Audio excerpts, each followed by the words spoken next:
Anthony's here too. Anthony's with the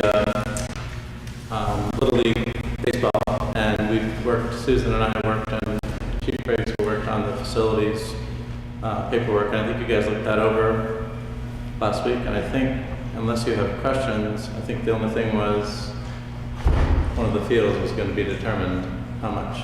The fees. The fees were to be determined for Magnuson, I think. For Kingston. Okay. Was that just for Magnuson though, right? Because the other ones have been set.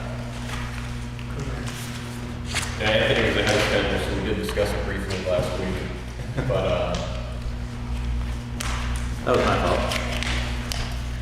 Both fields were together, weren't they, in the fee schedule, just as recreational fields? Yes. yeah, so we just put to be determined for nonprofit use, specifically for Magnuson. But we figured since there's so many different uses at home, we just leave that way.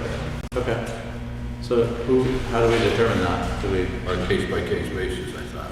Okay. So Yeah, they'll- I mean, since Magnuson Field is really only built for Little League, right. it would just be, was that last year or the year before we had the deal that never went through? 2 years. 2 years ago. So it would just kind of be who it is, what they need it for. You just go by that. And, Yeah. okay. I've talked about this with a couple people from the board, a couple people who were previously on the board, that their kids have aged out, and we think it should be at a minimum of a couple $100 per usage. So if they want it for like 8 weeks, it should be like $200 a week for those 8 weeks. Because they'll have access to 3 fields. I mean, that's pretty, they'll be able to use all 3 fields when they're there, so people can be on all 3 fields doing something, practicing or warming up or doing whatever they're gonna do. So I think $200 per usage for an outside organization like that would be beneficial for the fields and also beneficial, because I know also it's gonna go out to his rec fund, I think, I'm not sure. Yeah, I think depending on who the applicant is, we pull you and Paul in and we just have a quick meeting on it. And, you know, whatever you guys think is fair for those. But I mean, if it's like a beer league softball, well, not a beer league, but a softball league or something like that, Como, you know, do we know what we want to charge them? I guess we don't. It's going to depend. Yeah, we'll just take it by situation. Okay. So you're recommending now $200 per use? I'm just talking about Magfield, I don't know, like, I know Como, but we don't use that, so I don't have really anything to do with it. Yeah, so I think we just leave it over until, just because none of it's actually come to fruition.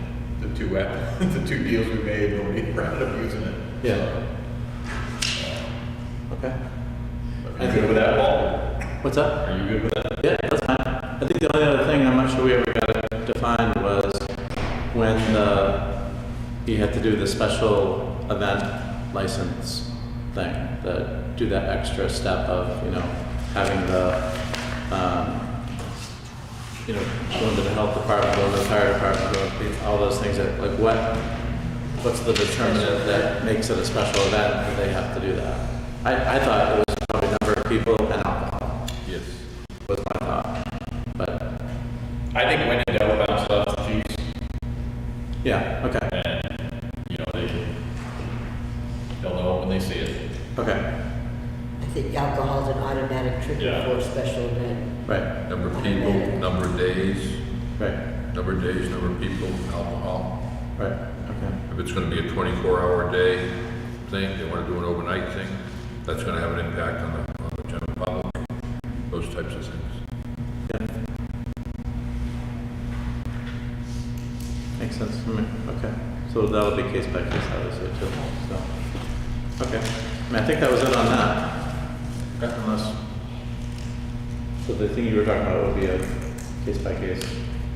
Yeah, I briefly brought it up last week with you guys about the organization that wants to use Magnuson Fields, and they're giving us stuff back, making it an even swap for them, because they've even offered us usage until our fields are ready to use for no cost for our teams to go in and go to their batting cages and use their cages and stuff like that. So, You also said you could open up. yeah, we can open snack shacks and we can make some money off of them. And I talked to them, they're like, absolutely make money off us. We don't really care what you do because the other teams and those and their parents, they have the money. So let them spend it on you guys. And there's some Kingston kids. Yeah, there are Kingston and Newton kids that play on the teams. Did you do that last year? They never ended up using the fields. They ended up playing out of Salem, but they would like to use because they like the central location of our field. So I think that would be to be determined by the board.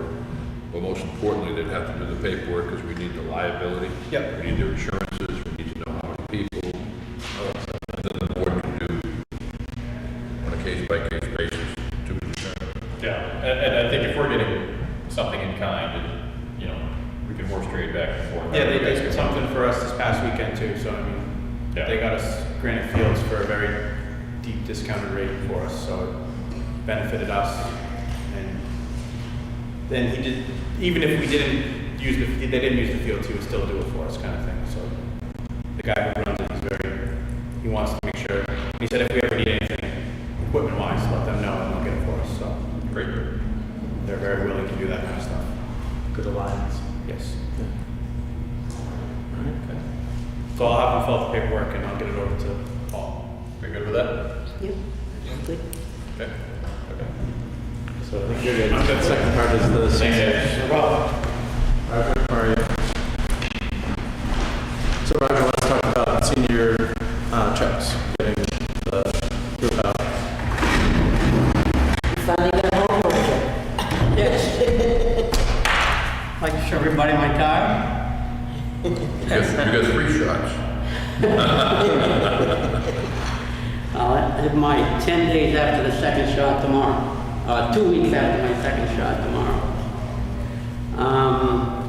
Basically what we're looking to do is to get some ideas of what we can do for the seniors. We had a loss year last year, so I'd like to open up by saying we didn't use any of our money last year at all. We normally have $3,000 for buses and $5,000 for trips and so on and so forth. We didn't use any of that, so that was $8,000 that you people were able to use for other things. So I'd just like to kind of say a few things, and then you can ask me some questions, or I have some ideas. Our regular group consists of about 100 seniors. Not all of them at one time, but you might have 50 to 60 we used to do a luncheon every Monday and at the church, and that was done from September all the way through March for anybody who didn't know that, and all the way through until June, I'm sorry. And we used to average about 60 people. So out of those 100 members, you might have a few that didn't make it, or were sick or something like that. And we would occasionally take a meal to their houses or something like that. We also used to do take part in the Thanksgiving Day meals and everything, donate to that and volunteer to help out. And so that was another thing that didn't happen this year. What I think we'd like to see if we can do is a possible luncheon at the rec center. Probably could be catered. I don't think our kitchen is completely set up for cooking yet. So it could be catered. We may have to pay for the catering, or we may get some volunteers from the restaurants, or our regular volunteers. We usually have anywhere from 7 to 10 volunteers that put on the luncheons. I don't think I would want to ask them to do such a bulk at their home, but we could get it from the grocery stores or from the local restaurants and pay for it.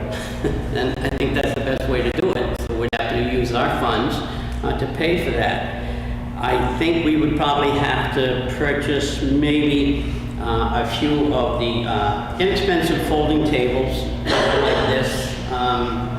But not the real expensive ones like you guys here, but some inexpensive folding tables. And so that I'm figuring we could have 25, I think we could have 25 seniors at a luncheon. I'm not talking about every Monday, but like maybe once every month or something like that. And that works out good, and this would be, give it a try. We'd also like to determine what requirements you people are going to require from us. Ideas, masks up until the time you sit down to eat, vaccinated,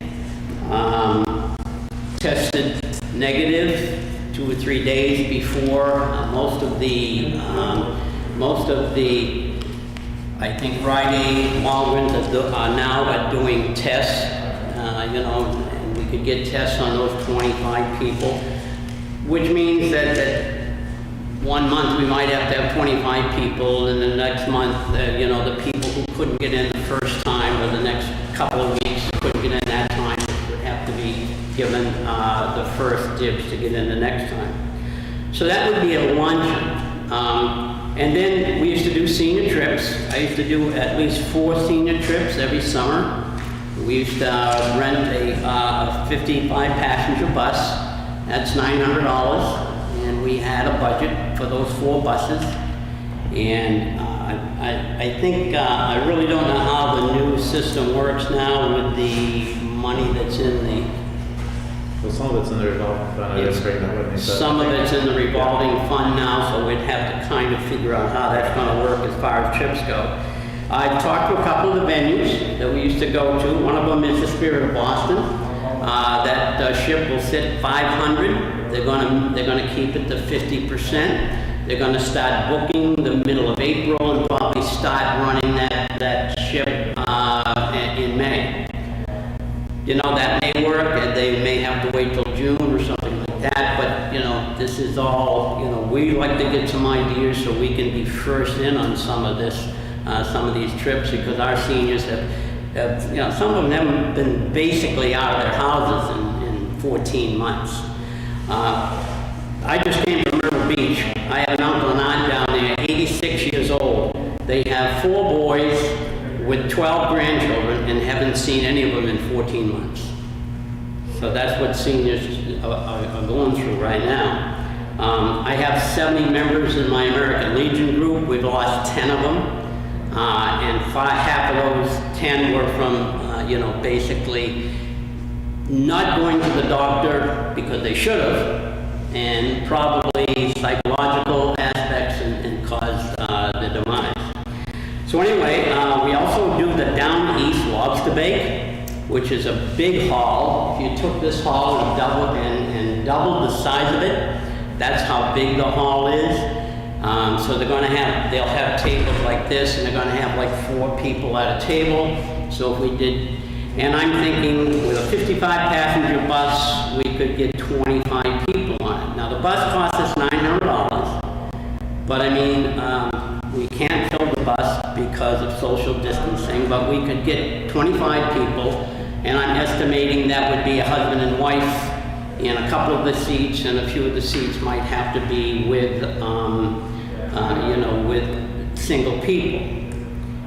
So we would have to think about whether you're on board with that. There's no question about the bus. We have the money for the bus. We've had the money, and we should have $6,000 because we didn't lose any last year.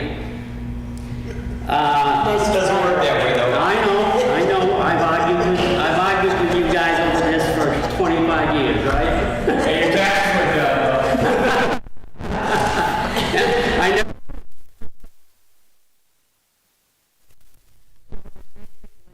So here's the way I would like to maybe see about doing it. Perhaps like when a select person has been assigned for each group during budget time, maybe one of you would be willing to volunteer or be appointed to our group to sit down and say, okay, we think this would work, and then rather than having us come back every time and then say, well, no, that won't quite work, and then go out and refigure it, but somebody meet us at one of this person who could be assigned to us, meet us at the rec center see, what our setup is over there and see how we could configure a luncheon. I would even, be able to take somebody down to the bus company, the coach company, and walk them through what a coach looks like and see how that can configure as far as getting 25 seniors on a bus. Now, if they have this card, might not be that big a deal, but we do very well know that, I don't know if you heard of the New Hampshire site today. They had 200,000 people sign on the site this morning at 8 o'clock, and it crashed, but by noontime it was back up, and they got 150,000 people signed up for shots today. So I think by the end of this month, I think most of our seniors should have the availability to get their shots. And I would think by the middle of April, most of our seniors should be in good shape. So, in order to do this, somebody really has to see what our location looks like, understand our location. We've done some things over there. We've had some ukulele, and how many did we have for those? 16. We did 16 very comfortably with the ukulele, and what other things? Craft things and... We've done craft things over there, and 16 to 20 people, right? Not that much. Yeah, Depends. about 16 people. That's where they're gonna move around. If they're in one Right. place, it's easier to say 15 or 16 if there's... Right, yeah, they're not gonna move around. You got one, you can fit more people in because you're bringing them in, with their masks on, you're sitting them down, and then they take their masks off after they sit down, and they won't be moving around except to go to the restroom. But I think I can tell you all of this, but somebody really has to see it. Somebody who has authority has to see it and kind of then us come back in a couple of weeks or so. And actually, I'm in the process now of interviewing most of, we have 100 seniors that we actually have 100 seniors where we have telephone numbers and things like that. We have a lot more seniors in the town, but we have some 90-year-olds, but we also have 55-year-olds. So that, but we have 100 that I can call, with short period of time with our call center, volunteer call center that we have. But I think it's hard to just say this thing to you without somebody having, the knowledge that, okay, you agree with me that we can fit 25, I can say that, but without you guys knowing it. The congregational church is out. The congregational church is not going to do anything probably till June. Okay. Yeah. When I say probably is not going to be do anything till June, that doesn't mean they are. Right. I think the rec center is big enough. It's not particularly comfortable Right. for seniors, I don't think. Right. With the concrete floor and, like the tables, we have some tables, we'd have to get more, like you said. Right, so as far as like the health aspect of it, that would be the health officer who would come down and could look at what you're proposing and just make sure it meets with the current code and guidance that we've been given by the state and that the town has adopted. Yeah, that's a decision that you have to make. What are your, number one, that's I think what our first reason I'm being here, what are your basic regulations going to be? Let's say you were having a get-together here, okay? Then what are your basic regulations for people to come in and sit down and maybe see a presentation of some type? Can you sit 25 people in here comfortably to watch a presentation, sitting down with their mask on? Or do they have to test negative? Or do they have to have the card or what, So for any type of gathering in town, and I think this is a good time to open this up, for any type of gathering, if we could set those rules and regulations now, anybody else coming in to say, we'd like to have an activity here, and I wish it were that easy, but the state likes to change their minds a lot. It's changing constantly. There's a website, New Hampshire Safer at Home, and that breaks down everything that you could, whether it's performing art, whether it's an indoor or outdoor, it breaks rates all down. I would just say follow that guideline, and it's changed as the governor changed it. Yeah, but you can't just say that to us and then not agree with it when we're ready to do it. I mean, our guidance has always been, to check with the health officer, and if the health officer likes a plan, has no problem with it, we're fine with it. He's our representative in that matter, and that's what we're going with. As far as the budgeted items, I'm speaking for myself here, but I think, we need to do a lot more for seniors this year because people have been locked up. Since 20% of our town is getting 87% of our taxes, we should certainly open that up to other people so that they can receive some of the money as well. I don't know what the rest of the board's feeling is, but I think just I from agree. a health That's part of the perspective, reason we, Paul's authority and ours and everything was to involve seniors more. The guidelines for seniors just changed Friday, I guess it was, that if you've had both shots and in 14 days, you can be with other people that have had both shots in 14 days. Now they're debating on whether it's discrimination if you require the 2 shots in 14 days. Or if I say, I haven't had them, but I'm coming anyway. So now they're trying to decide how to deal with that. But I think in the next 2 to 3 weeks, you're going to see major changes because the curve is just, bottoming out. That they're so successful with what's going on now. Except there are people who are refusing the vaccine. And then now you're in a situation where you've got part of the population is, 75% is vaccinated and the other 25 that isn't. Do you exclude the 25% that are not? Well, you gotta remember, those who took the vaccine are not gonna get it. It's on the onus of the person that chose not to get the vaccine that's gonna get it. It's gonna get what? But, COVID, potentially. yeah, but that's true what they're saying. If you've had both shots, you can meet socially unmasked and everything. You can still be a carrier. You could be a carrier, And they said the difference is that the airlines are probably going to require proof of shots before long. They are. And they said they can do that because it's private industry and you're choosing to go there. But if it's government-funded policy, then you have to decide what discrimination plays in it. If the town refuses access to someone who hasn't got the vaccine, that puts the town at risk for a lawsuit. That's the problem. To me, that's the problem. For those that do not get the shot, and then that puts the town at risk, and I would be real hesitant about that. but I think the only thing we have to follow is the state guidance. That is Nobody's been true. sued and nobody has been successfully Yes. litigated, for following the state Yeah, guidance. that's So true. something you may want to ask when you're talking to these people is say, voluntary question, you don't have to answer, but have you had both shots? Well, they may have to answer the question in order to attend our activity. Well, they're trying to decide now whether you can even ask that question. Well, the restaurants are.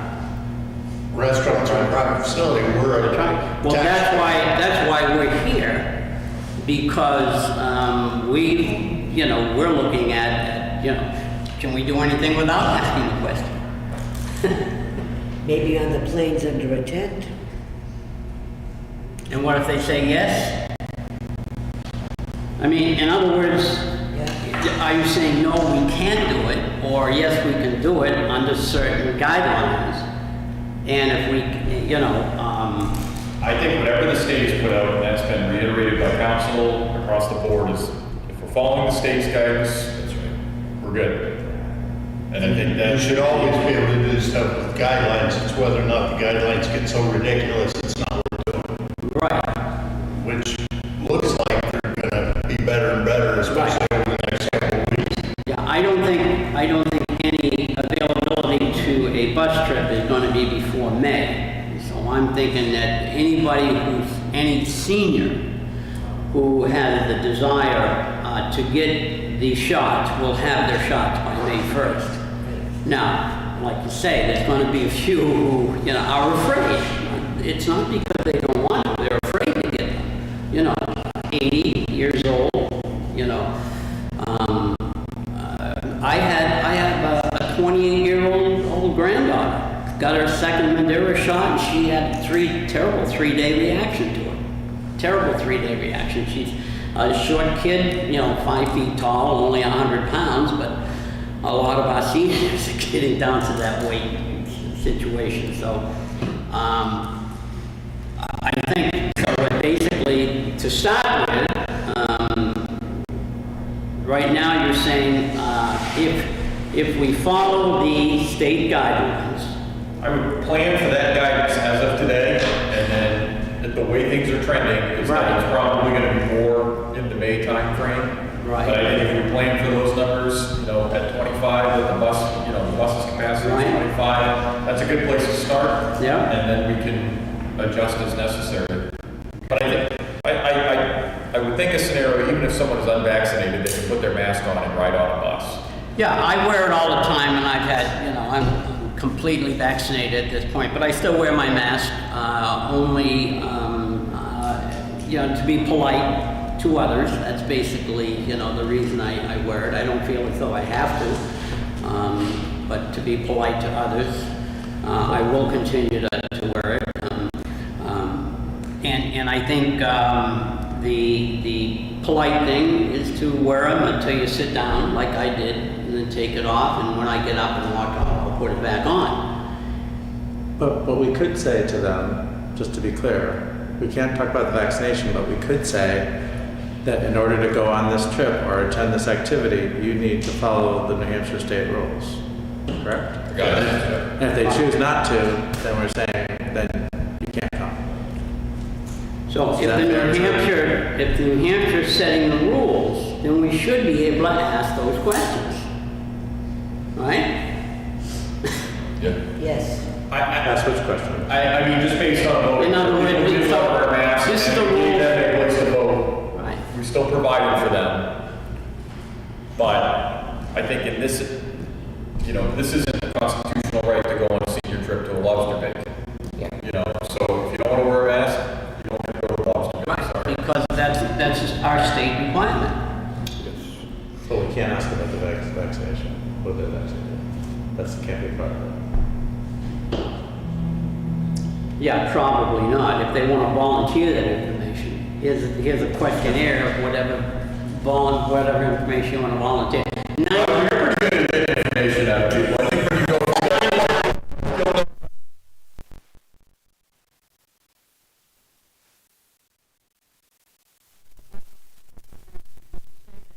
probably if we do something if we're looking at, probably invite the health inspector to come in and kind of look at our arrangement there. Absolutely, and if you're serving food, Yeah. regardless, I think it'd be Yeah. worthwhile having them come through.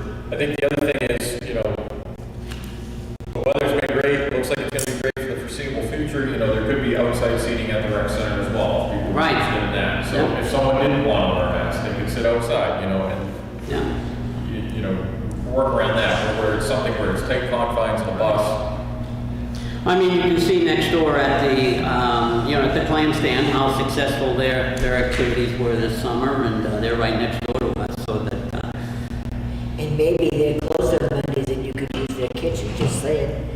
that's what we're looking at. Maybe a restaurant who's closed, that might invite us in, so, but in order to have it a town, sponsored function, which it would be, we just had to run it by you. So should we be checking each event? So health inspector for the luncheons, let's say we wanted to go to the Spirit Boston in May, should we be running that by like Richard as our rep to? Yeah, I mean, I think an email, a luncheon is gonna be a recurring thing with Right. a set of conditions that aren't changing. So the Certainly. only condition that will change is the state's guidance, and if that changes, then we can, adjust the plan accordingly. A trip is gonna be a trip. Where you go, they're gonna have their own rules that have to be followed, so it's essentially just the transport there is gonna be our policy. So unless the state changes something, we just go off of how it is today, and then we adjust accordingly. Right. Does the state include buses on their on how many people can be on a bus or how? I keep seeing them go by my house, so I have to assume they have something going on. True. We would just have to figure which seats, which seats can have one person, if they're only one person, which seats can have a husband and wife, or, mother and daughter, or something like And the that. bus company may have that already figured out. They probably have their own policy, too. Yeah, Which probably goes from the state. Right. Okay. Yeah. And, would probably be every other seat, and then that seat would be across, there'd be an empty seat across from the people, so, and we configured that a little bit with the bus company. We figured that it probably would average about 25 people per bus, because they've already had other seniors asking the question. Everybody's had a shot, you don't have to maintain that distance. Right,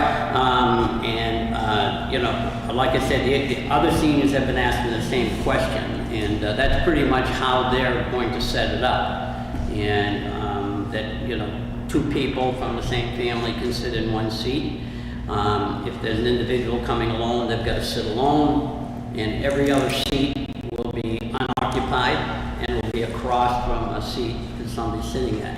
And then some seniors will tell you they have their own bubble with 2-3 friends. Yeah, They see each other, exactly. they can sit together as well, so. And we're looking at keeping the trips, bus trip for less than an hour's ride.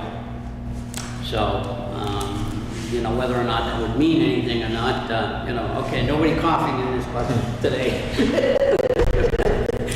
So, and we would ask them to, keep their masks on, and this is what the bus company is doing. They're asking them to keep the mask on during the trip.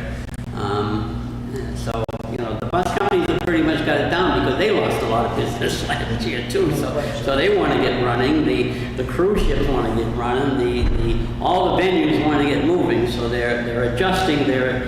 Like I said, the clam. We usually have a full bus, 55 people, to go to the clam bake up in Maine, and then we had 16, 18 people on a waiting list, and so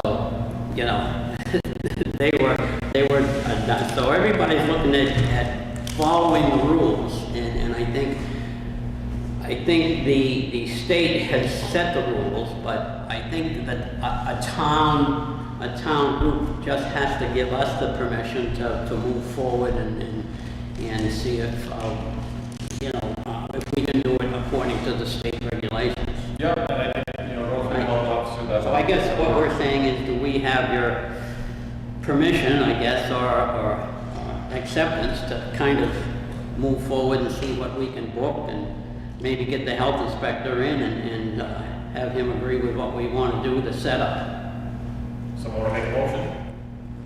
I make a motion to allow the recreation director and Roger Clark to do anything that's within their budget for senior activities.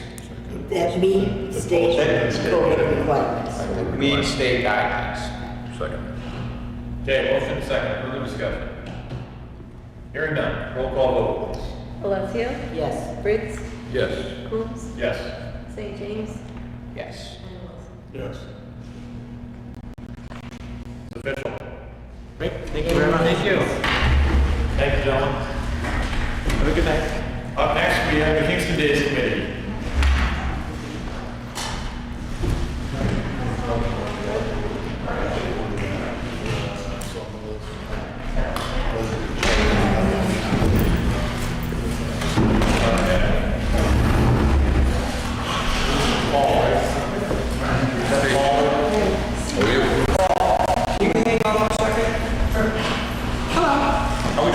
I'm Carol Carmel, with Charlotte Quinceguera, and we were before you before. We've gone back to the Kingston Days Committee, and we'd like to move forward with it, if you guys are okay with that.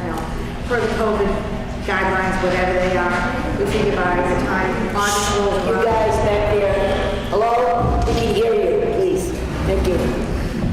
We figure by the time August rolls around, pretty much everybody who wants a shot will have one by then, and so, but we'll adhere to the guidelines that they have. Like you said, they're changing daily, so. That being said, last year, we had money in there, in the rec fund for the fireworks. It was $5,000 in there, and it wasn't encumbered. My first question is, can you do fireworks for $5,000?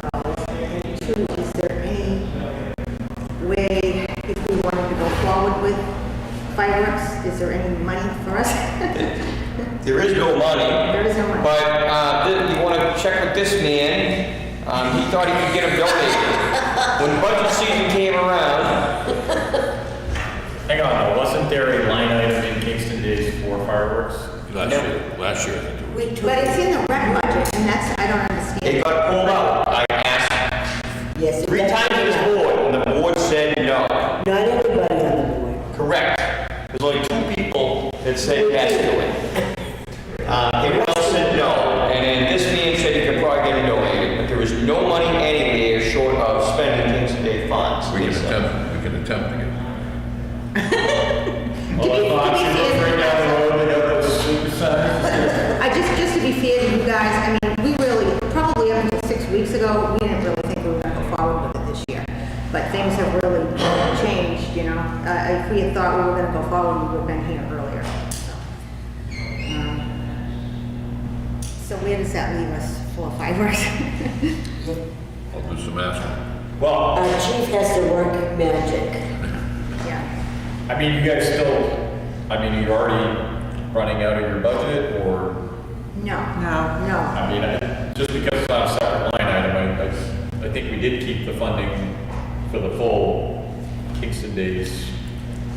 They only have, they have their own fund, which I believe is minimal. The money is set to the 350th now. That's Right. So we have 2 budgets. We have one for Kingston Days, and then we have $70,000 in toward the 325th. And what's the one for 350th. 350th? 350th. So everything we make, we try to make money to put toward the 350th. That's Right, right. but how much is your budget for this year's Kingston? We've got $43,000 in there, and our goal, 43,000? 43,000. Our goal is to spend as minimal as possible, because the last few years we didn't make money, and we're not sure of the turnout this year, so we're kind of really penny pinching this year. So we would not like to spend that if we can. I like you. So if their budget's $43,000, we can't take the book money out of their budget.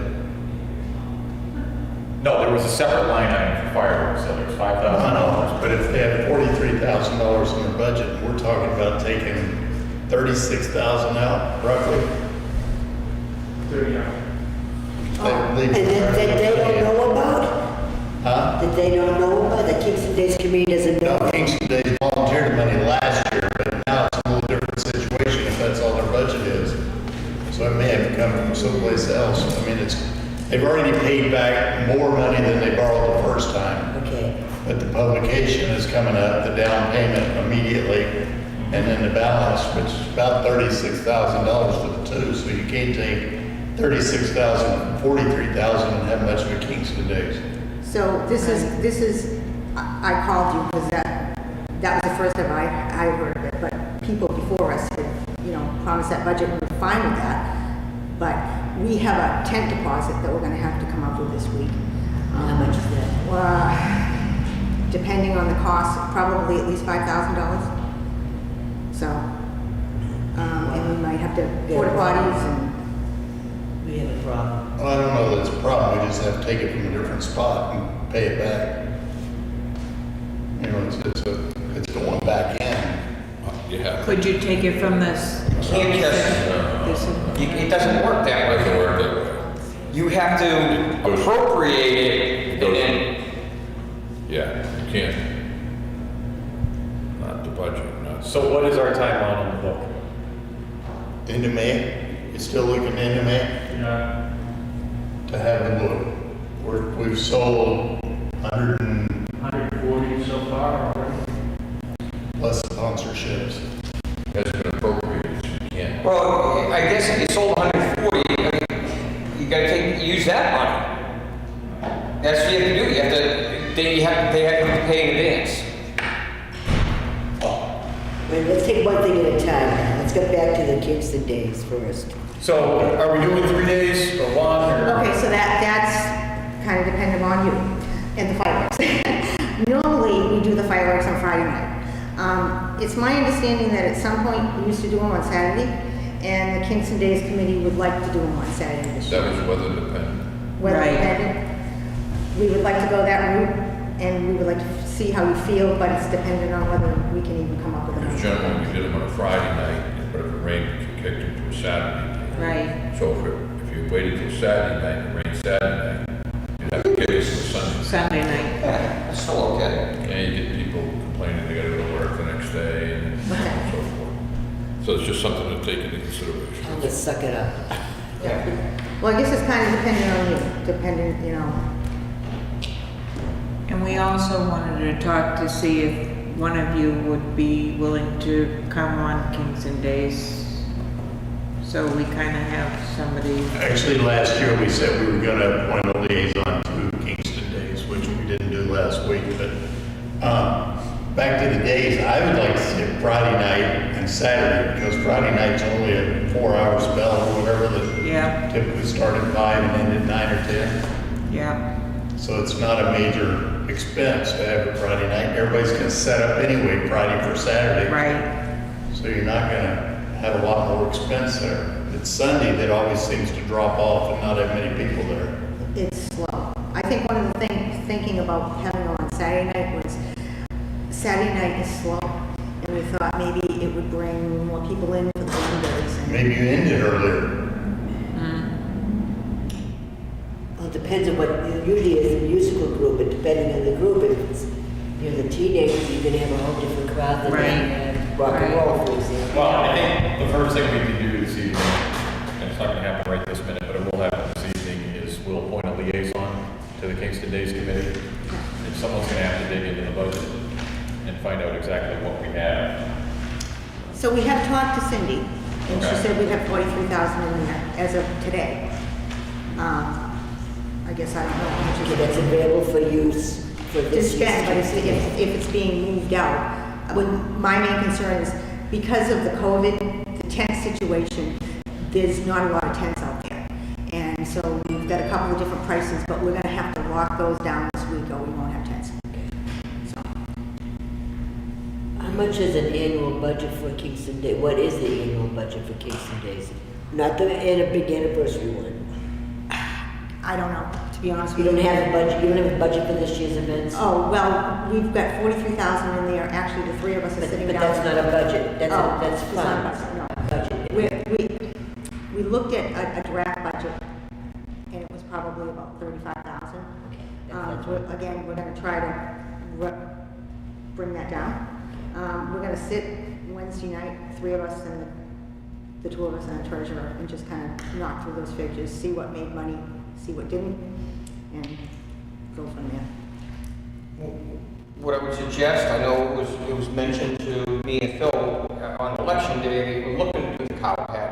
Yeah, we will If actually. we were, someone should get in touch with me, I'd have all the PDF form of what the deeds look like, because that's something, if you were gonna do, you wanna jump on quick, so you have time to sell the deeds. Okay. If you're doing it last minute, you're not gonna sell them, and you will. Well, he has already donated his cow. Are you- Stop being a This job. week, because if you start selling them in June, you're not going to do anything. So can we pick a time, or can I call you or something? And Call we can me sit down? anytime. Okay. Yes. You gotta put, I used to have your number, but my phone, so gotta give it to me again. I think so. Okay. All right, so the cow patty, and I guess we'll just check the due on the fireworks. And I think that was it. Thank you. All right, so whoever the representative is, will kind of look into that budget and We're see. gonna talk about that later. Yeah, so why don't, whoever that is, they'll plan on meeting you on Wednesday night when you guys meet up. Okay, But you're probably gonna need to put a deposit down on a tent. It's gonna What's be- that? You probably need to put a deposit down on a tent soon. Yeah. we're gonna have to do it this Yeah. way. Yeah. So that meeting Wednesday night, it's just three of us, we're just scrolling through the budget, it's not the whole committee. And we're meeting at my house, so, Okay. I mean, if you want the rep there, it's fine. I guess the point I'm confused on is how much is going to the book and how much is coming back from the book and what the It should actual. all come back in, But like, when is it coming back? depends on the rate of sales. A lot of people are saying they don't wanna put money down until they know the book is in press and a date on it when it's coming back. Yeah, but let's not hold these guys up on the books, huh? Hmm? These guys don't have anything to do with it. Can we give them the authority to Do the reserve the tent. tent? They should go ahead and get the Yeah. tent. Go ahead and do the tent. You have to do the tent. Yeah. Yeah. We have to last on for a personal loan. Okay. That's for the fireworks if they're gonna happen, but that's a different story. Yeah. So go ahead and order the tent. Okay. Get that squared away. All right. You have any questions for us? I did But see, I think we need to do more research here first. everyone was looking forward to a carnival I saw on Facebook. Oh, that's the other issue. We have, the person that did the carnival last year, they passed away. So Rebecca is looking at another company. We're not really sure. The person, Finale, passed away. Yeah, Mark did, Really? yeah, He had a brother. He does. yeah.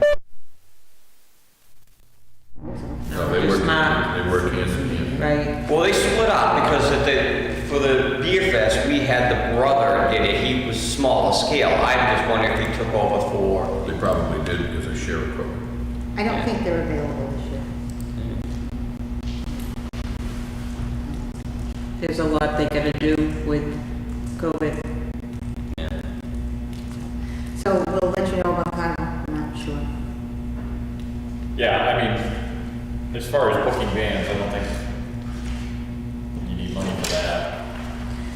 Deposits for people, or are they gonna, I don't know. Some we did. Again, we're looking to scale down. We're looking for people to volunteer as a band. There's a great ukulele group on the seacoast. Okay. Susan's got a line on that. All right, send call us. We are looking for people, new talent. Ukulele and dancing cats. No, but I think, with that in mind, you could do like a talent contest, or an up and coming band thing where we don't pay the bands. It could be, I don't know, sorry, we don't need to do this in this setting, but. It's okay. I'll bring the cow. You'll bring a what? I'll bring the cow. Bring a cow. Oh, we gotta get her name. It's a popular. Thank you. All right, so we'll have a liaison for you by the end of the evening. Okay, great. Thank you. Thank you. You call. Or message me. I like the ones with Kevin about it. All right, this will be the first public comment section. Anyone from the public has any comments? Rich, you're on the agenda. I'm on the agenda. Old business. Going back to what he was mentioning, there was a segment for recreation about the outboard. That's why I asked if Yes. it came on one more second. You were asking about the outboard? A fee for the outboard The event. fee for the outboard event we want. Yes.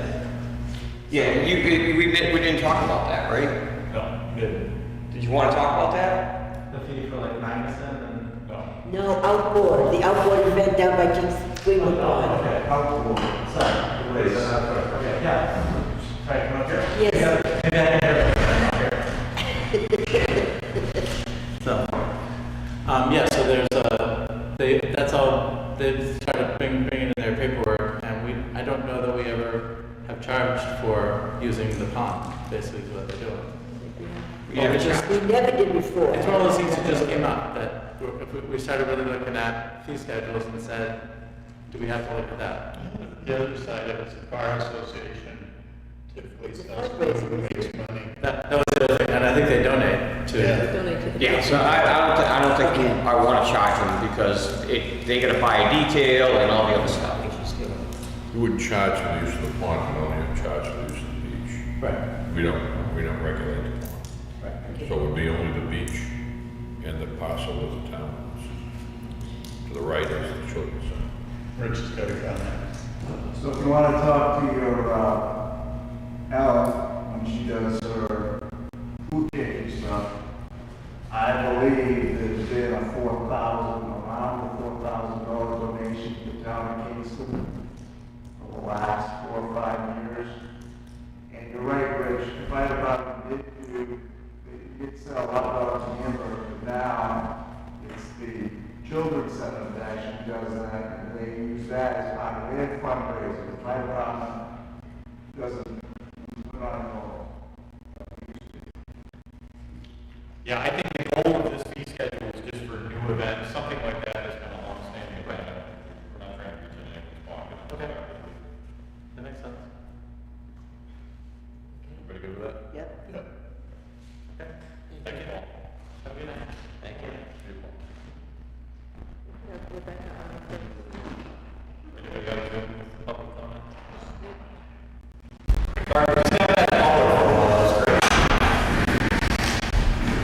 Okay, under old business, I have the library trustees and Rebecca. How are you tonight? Great. It should be pretty quick. I came to give you an update on the 2020 library appropriation, the return of funds. So we were here on March 1st, and we thought we had closed the books for 2020, but then Cindy informed us that there was an adjustment. We thought there was an accrual. We were informed that there was a change, and we thought it was going to affect the 2020 funds. So there was a change in the amount. So finally, those books are closed. We got a payroll report on March 5th, which was after that March 1st meeting where we gave you that initial letter. So I did give the check to Susan. It was for $27,569 for the 2020 unspent library appropriation. So that's done.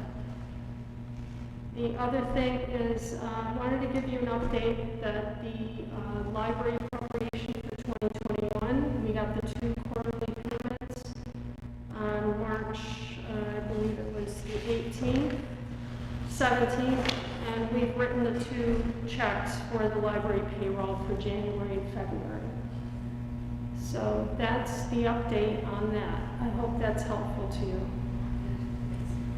So, and you started the quarterly fund transfers. Yeah, Cindy transferred the 2 quarterly payments on March 17th. And so we have the bookkeeper come in every 2 weeks, so there may be a little lag time, but we will send the check over and I'll That's fine, but that make makes sure. it clearer for you and your what you have available as well. Is that correct? Okay. Great, thank you. So I thought that would be helpful to know that, for you to know that that process is working.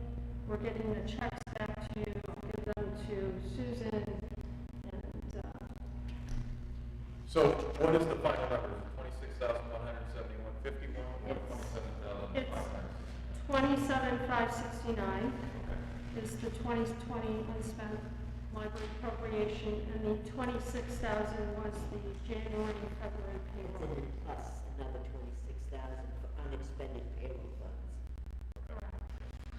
So, need a motion to accept those? We do? just the 27,569. Second. Okay, motion and second, further discussion. Hearing none, roll call vote, please. Alessio? Briggs? Yes. CG? Yes. Yes. Okay, thank you Very very much. anytime. Sounds good. More than you know. We get booked to fund now. Okay, next up, we have the highway agent. Okay, first.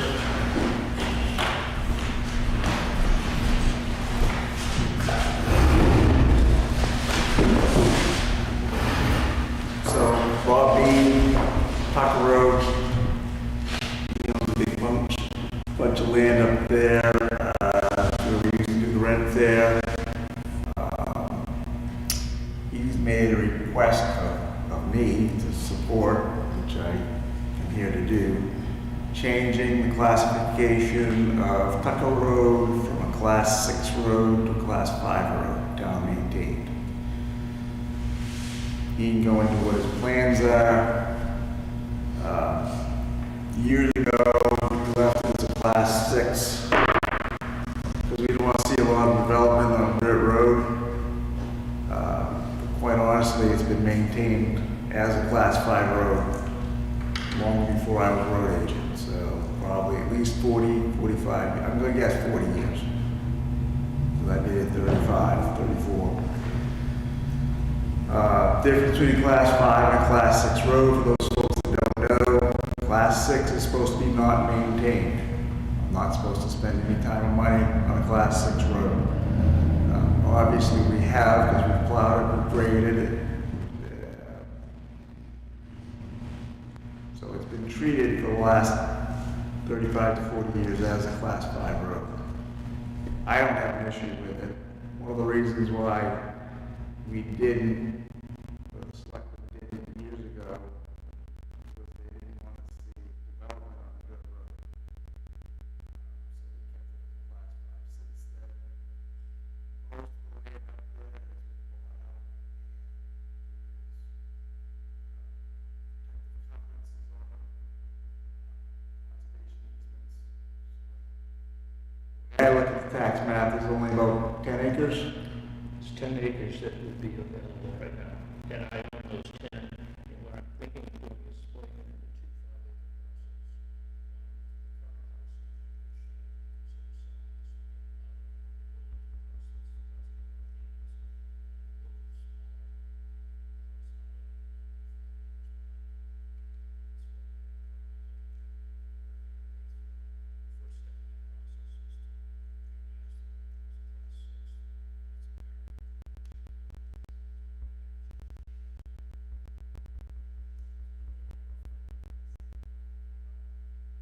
Wouldn't have any frontage on the second lot behind the other one? all the lots behind there, Ellie, are in conservation easement. I've got about 1,000 feet that's open frontage on Tucker Road. Yeah. So we take about 500 feet for each of the 5-acre parcels. So I will tell you, there's been other folks looking to change classifications of class 6 roads to 5. And if there's any way you can make that happen, so that you only end up with one additional house, like I think of folks that were here not too long ago, I think it's in the best interest of the town of Kingston. Whether it's a 10-acre piece, 35-acre piece, you're much better off. In this case, you'd have 2 5-acre house lots that couldn't be further subdivided. Because I believe it's 3 acres only. I believe So so. we have to check that, but I don't believe they could be further subdivided. So you're adding one house on, how long is that road? 2,000 feet? It's 1,000. That you have, like to the end, the old George Tucker house. George's driveway is 20 feet past my frontage. But then he's completely included by all of the Tucker French conserved property. So Tucker's old house, which is now the Ferrari house, is the last house on the road. That's a 5-acre parcel. Across from my land, there's another 5-acre parcel that my son has a house on, and he has a house on it. So it would be literally 3. There are 3 houses right now. My house is on, well, it's 35 acres, but there's only 10 acres of open land there. All the other 25 are in easement. So what we're just saying is split my lot into 2 5-acre parcels. Give me the opportunity to look at building on one of them and selling off the old house. Which has frontage on Tucker. just Tucker? Just Tucker. My lot has frontage all the way around on that road, but when we sold the easement off to the NRCS folks, they took all of that frontage within the easements that's unbuildable. So I have something close to 1,600 feet over on that road, but it's all in easement, so you can't put there.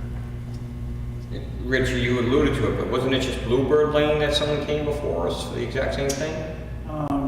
That was Farm Road.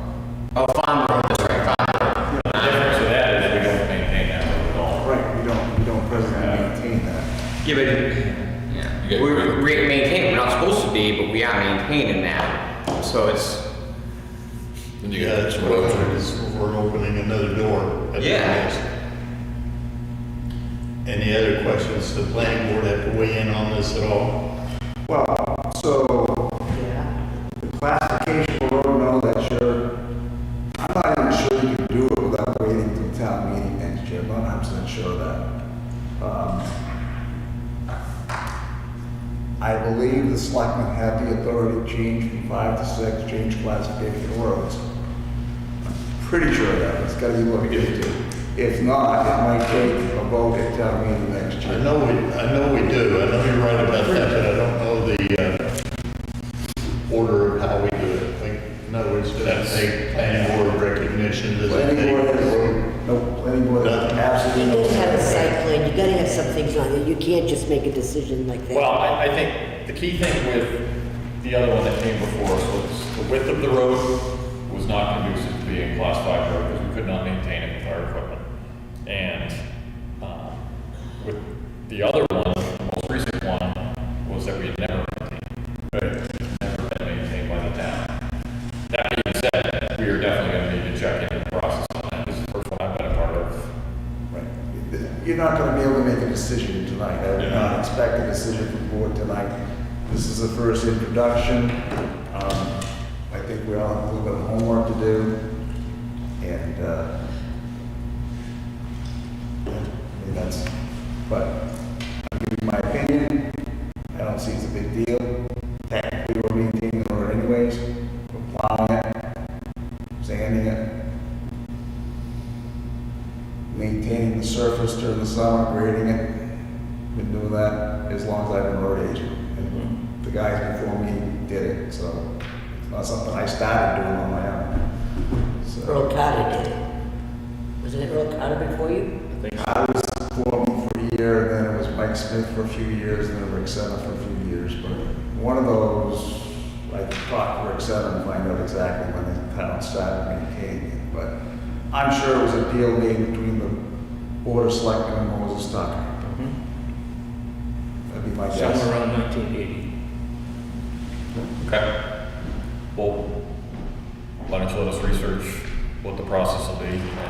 But I think the other thing we're gonna have to do is codify that process, so it's applicable across the board. But we can dig into that. Good. Thank you. Yep, thank you. Did you have any more questions real fast on history book or anything before I take off? I'm gonna leave. Thank you, gentlemen. The only other thing, Paul, Bob, is that you could give me an updated sheet on all the expenses, Yeah, I've got to get them from Rebecca just to so Tammy. we can figure out where the monies can come from and Yeah. It's getting messy, I heard. Yeah.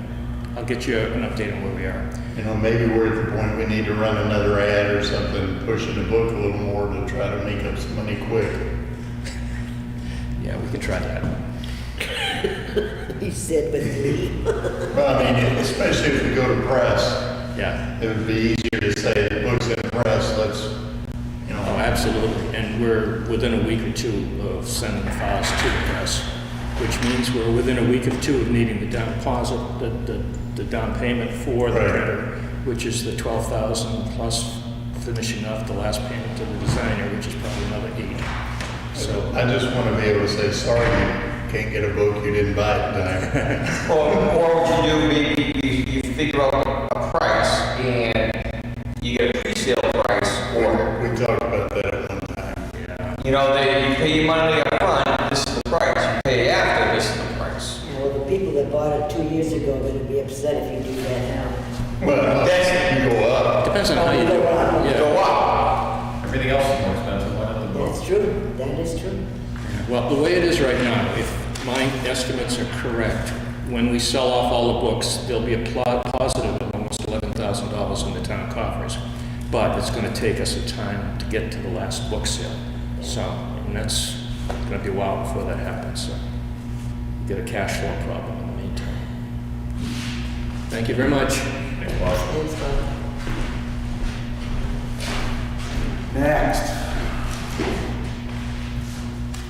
Tree trimming on town roads. Become very noisy. I I guess, especially on Facebook, which I don't pay any attention to. If people would be so kind as to call Highway Department 642-8042, they will get a nice, kindly return phone call, and I'll explain to them what we're doing. But quite honestly, any road after 1968 that's been developed, the town owns a deed for 60-foot right-of-way, so we actually own the property. The town also has a responsibility and requirement to maintain those right-of-ways. So part of the right-of-ways are all the ditches and swales, which are off the side of the road. So most of those roads built after 1968 have 24 feet of pavement, and then there's supposed to be gravel shoulder, but from the edge of the pavement onto folks' front lawn, the first 18 feet is town property. The town owns the deed to that property. We don't try and cut down anyone's prized trees that they might have planted. We kind of recognize that and skirt around them, but brush and debris that's grown out into the road, we've been cutting. Been cutting them quite hard because we have a new machine. But this is, I get this every year. We've had the trackless machine, which is a smaller machine. We've been using that since the dump closed, 15, 17 years. And that gets controversial. But the town has a duty and obligation to maintain the size of the road. So all of, and trees grow every year, and they grow into the right of way, and they need to be taken back to the right of way. Something else to consider, and this is, again, I'm just trying to educate the public and the Board of Selectmen, we're an MS4 town, which means that basically the EPA is regulating a lot of stuff that we're doing now. And part of that is maintaining ditches, swales, and drainage easements. So along with this 60-foot right-of-way, in a lot of neighborhoods, there's a deeded right-of-way where the water goes. Well, we have an obligation to the federal government through the MS4 program to maintain those things. So it's going to get worse over the years as these things grow up. We're going to find that we're going to have to go down and open up some of these things because, you can only have so many trees following these swales before they become blocked. Or if beavers get in there and block them. You got to maintain the drainage. Otherwise, you've flooded the road, flooded people's property, flooded people's septic systems. And the worst thing is you've ticked off the federal government, the EPA, because you're not doing the job that you're supposed to be doing. So that's what's been going on. And again, if everyone that's called the highway department, between Brian and myself, we've made happy, we've explained to them what's going on. It's the Facebook crowd that I just can't deal with, and I refuse to deal with. I guess I'm too old and obstinate. Well, you're not alone in that. Yep. You folk can make up all the stories you want on Facebook, but that's the way it is. We have a duty and obligation. If you don't take the branches and the small trees back, when we have one of these ice storms or snowstorms, all the trees end up in the road. The road's not passable. We can't get the fire department, we can't get the police department to your homes. Roads got to be maintained, so that's what's going on. And I guess I've got to do a better job of communicating, and it was suggested by, I guess, the Board of Selectmen that we put something on the town webpage, so I will try to do that, but a lot of this work is fill-in work. You get 2 or 3 days and you go out and tackle a road, so I'm not going to guarantee you we're going to let folks know that tomorrow we're going to be on XYZ road. I don't think you need to do that, Rich. I think it's just a public notice that, this is the right way that we own. Here's why we're doing it. If you have questions, call the highway department. And I think that just that on the highway department webpage is sufficient. Okay. And like I told you, people meant they would thank you for what you did. Exactly. Because not only that, but the last snowstorm, they could tell a difference because it was cut back. It allowed more sun to get to the road the right away, and the melting and the ice buildup was less. You use less salt, you use less sand, it's easier to Yeah, maintain. mowing in the spring will be better, everything. And I went down to Hillside, I didn't think it was that aggressive. I mean, you could see where the trees were cut back, but in another month or two from now, you're not gonna know the difference. Everything will be green in another month. Exactly. But I can show you pictures where people, you know, the highway department has cut down all these trees. But the pictures clearly show the existing drainage trails that need to be maintained, that are now opened up so we can maintain them. So, I mean, it's frustrating. But believe it or not, most people don't own what they think they own. I think It's that. town property. But I yield to you folks. It's way easier just to drive around and do nothing than actually do work. And that's, we got the guys out working and they're doing their job, and I think they're doing a damn good job. But anyways, there's my spiel on trees, right aways. I don't know how, what it'll do, probably get filleted in Facebook tomorrow, but that's all right. Don't read it. I don't read it. Don't worry, they won't be watching this meeting. Yeah, no. They don't even know in town. They don't even know when the vote is. They complain. No, they don't. Last thing is a fun thing. I've mentioned to a couple of selectmen. 30 plus years ago, we did some research on the deeds. We don't actually own, I don't believe the town actually owns the property the town hall sits on. It's a project that one of the selectmen should probably turn over to Sumner. There was no deed transfer from the old, this used to be Kingston Academy property. I think that's more than enough information. Yeah, I already talked to him about it. Okay, so we're doing something? Thank you. You mean I can't buy that property and start charging? No, I'm going to tell everybody else too, so you might have a lot of people trying to do the same thing. All right. That's all I got for anything for me, I'm here. What about this flag placement? Is that anything we need to talk about? You got that deployment flag up? Flag went up this morning, there was a communication problem, and a little flag raising. I think the gentleman would actually like to get the two fire chiefs together and do like a little public picture. And I think they want to put it in one of their, I'm not a military guy, but one of their publications, they go out to the troops, you know, support the troops and all that stuff. So, but it is up, yes. Good.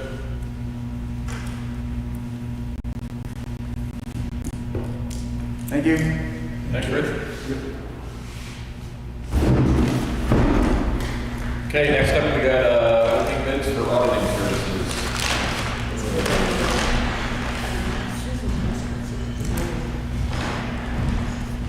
You want to talk to us? Susan? No, I got an email that said that there was going to be something about a barn tax assessment, something. So, I got invited to this. He sent me an email. Oh, it's not, it's about the preservation easements? They're not, the last meeting, noting that they have until the end of the month to come in. Oh, so it's not tonight? No. It's been very enjoyable. I was Welcome to stay with us.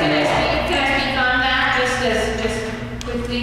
Sure, come on up. I think that, I think the reason that Susan invited me was because I'm on HDC, and Yeah, I sent it out to Heritage and Yeah, HDC to get information from them. the only thing that HDC would be concerned about is any changes to the architecture on the exterior of the barn.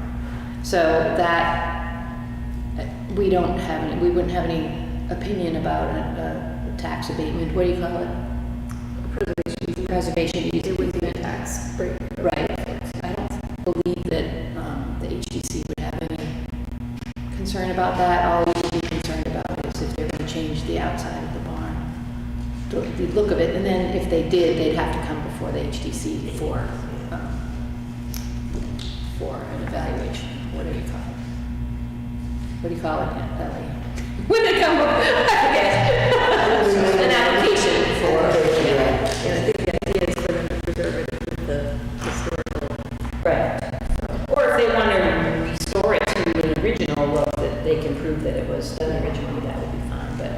that would be our only concern. So actually, I don't believe that I would have to, I'm interested in the process, but I don't feel like the HTC would have anything to say about it. Yeah, I think, so we're giving it till April 1st is the deadline on it, and at that point, we're gonna schedule site visits, which Okay. Heritage and HTC will be invited to as well. Yeah, and And then, then once the site visits is, well, what we did last time is we did the site visits before our meeting, and then we met on those applications yeah, at that next meeting.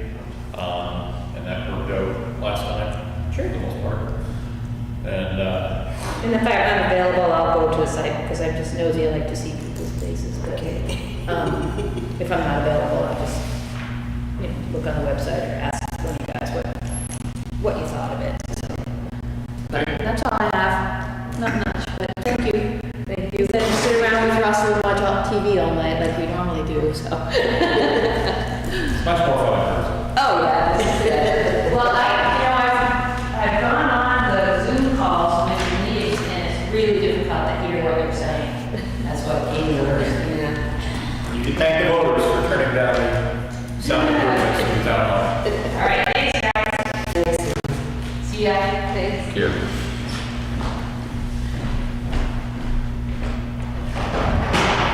Now, do you want these bids? Yes.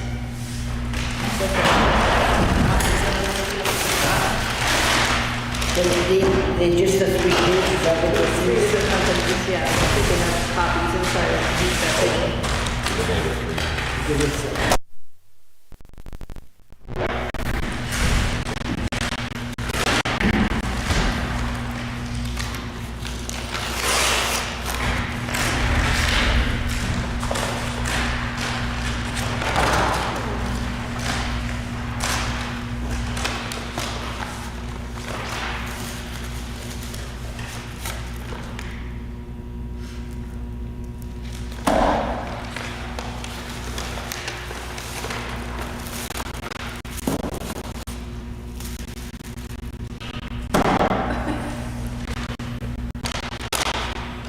It's like Christmas.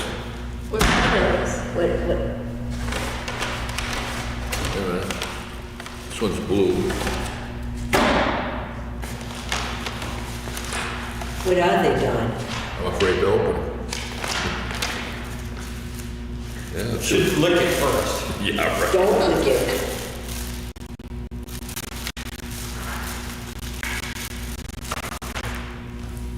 You kidding me? What, cookies? Cookies. Chocolate chip cookies. Maybe that's one picture I need.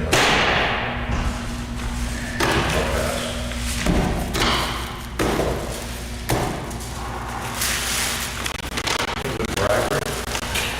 And you always need a pen. And these are good pens. There you go, now you have pens. These are good pens. Oh, they have a goodie kit, oh my God, what do you call it? Not swag bag. Swag bag, that's the one. Make a motion, we take this under advisement. Who is it from? This one here is from, yeah, I mean, you got, Do you have a bottom line? I'm trying to find my place.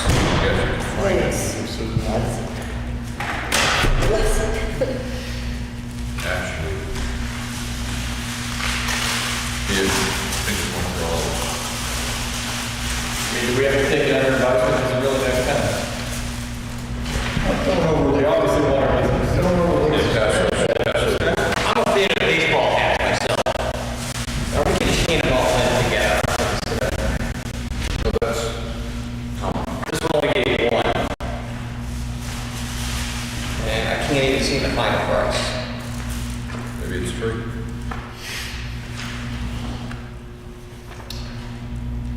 Let's see. All right, here we go.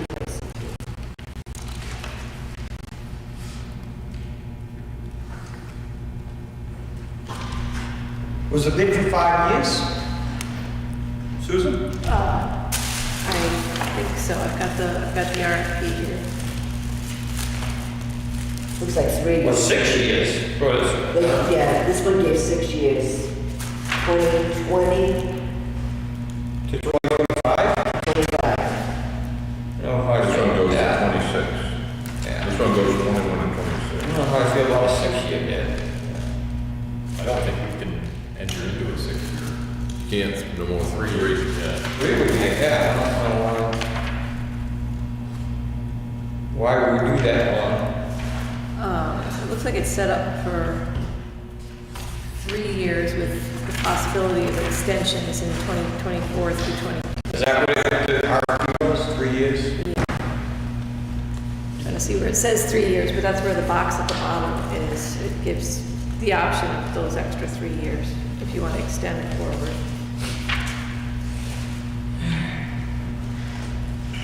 Okay, so we ready to, you ready to take this down, Susan? or- Yep. I have the ALTA group, ALTA CPA group. Yep. And they have, looks like a 6-year total of 66.3. So there's like 20, with about approximately 21,000 per year. 20,000 first week, 20,500 the second, 21 the third, 21,500 the fourth, 22,100 the fifth, and 22,700 the sixth. So it's about approximately 66,300 for 6 years. And then we're gonna put it back in the folder, back in the, we give it to you.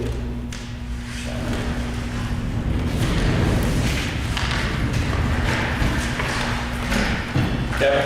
All right, I have Vashon Plucky. Their price is for the financial statement audit of $14,000 and a single audit if required of $2,000. With an hourly rate of, well, it's a range. Okay. This is Bodzik and Sanderson. Each year from 2021 through 2026, it's 13,225, with a single audit each year of 2,000. And there's a variety of different rates depending on if you get the directors are 150 an hour, senior managers are 115, managers are 105, senior auditors are 100, staff auditors are 60 to 85. Okay. I would make a motion to have our financial director review, evaluate, and give a recommendation to the board of selectmen. If she did that by herself with no other oversight? I think she could break it down, then we can decide what we're gonna do with it. She just give a recommendation. What we do with it after that is a different story, but. Okay, got a motion. Second. Further discussion. Roll call vote, please. Alessio? Yes. Bates? Yes. James? Yes.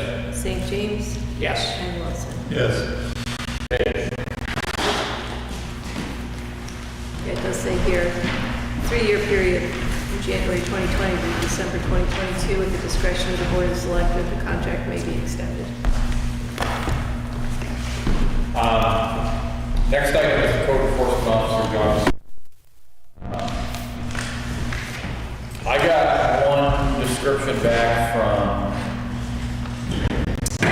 the neighborhood community, another one I'm still waiting on, because I thought this one was for building inspector than code enforcement officer. Yeah. NHMA. What's The that? Hampshire Municipal should have one. Anybody check with the Hampshire Municipal? I have.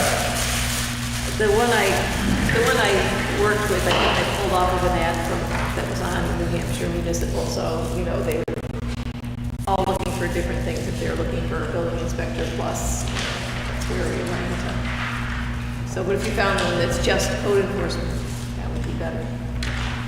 I hate to kick the can on this, but I'm still waiting on responses. Yeah, that isn't much of a, Yeah, I just think this focus is, we need to put a lot more meat in there on the stormwater management portion of it, because that's going to be a big portion of the job.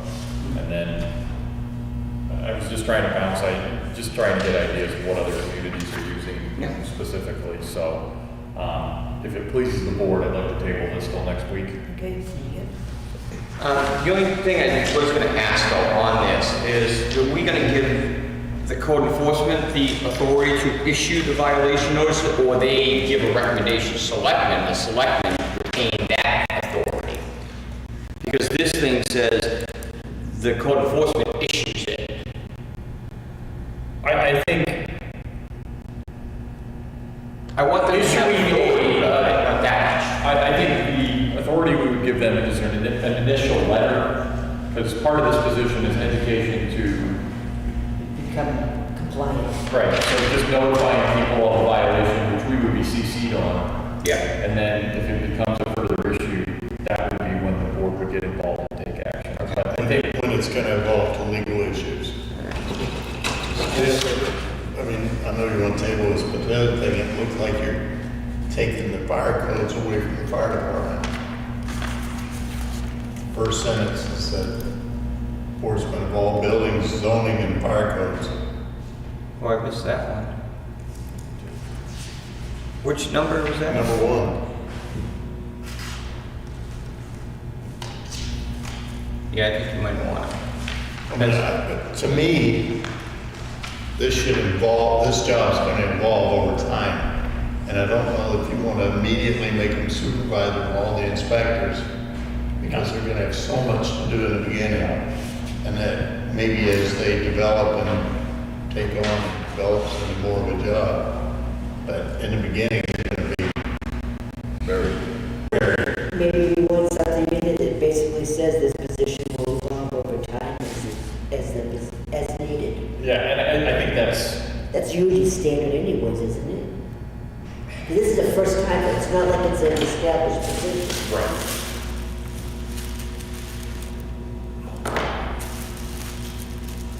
That's kind of the tricky part, is how you advertise this with the intent of them taking over as a building inspector when Robert is ready to retire. Is that a promotion? Not necessarily. Maybe we advertise it without a description, just a building inspector. Well, they're gonna want to, you know, you could put the ad in for one thing, but when they go to the site, they're gonna look for the job. Right. That's what they're gonna look at, to know how to focus their letter of introduction and, And kind of how I was phrasing it was serves as deputy building inspector yeah, with the potential to be building. some duties may overlap or. Or, yeah, something to that effect. Yeah. But Why don't we table it, because that's a good idea. I think we need to have a work session on this. Yeah, and if you have resources in other towns or people you can reach out to, it would be good to get as many descriptions together as we could, just to. They don't have them posted online? Most people? Just No, curious. nobody had any that I did a quick search and I I'll go- didn't I'll see go look any for some. advertising, but, I know a few towns that you had code enforcement officers, some of what we're looking at. Okay.